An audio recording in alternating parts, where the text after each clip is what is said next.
琴日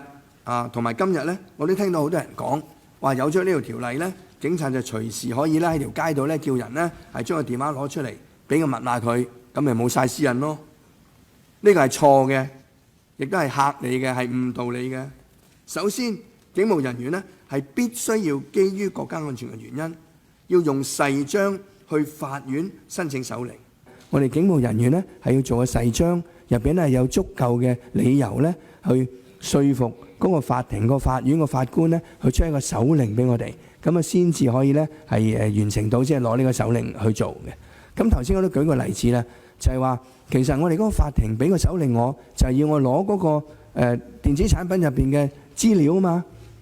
經過初心就攞個資料啊嘛，咁你而家就用一個密碼唔俾個密碼我，令到我咧係困難咗去攞，呢個就等於咧我哋警察入屋想去搜間屋嘅時間咧，你要攞個梳化頂住我道門，令到我入唔到去，咁呢個咧真係阻差辦公喎，咁係要有罰則嘅，咁所以而家我哋呢個就係加個罰則啦，即係話你咧刻意唔俾個密碼我哋，或者俾個假嘅密碼我哋咧，就係需要咧係要俾個罰則喺度啦。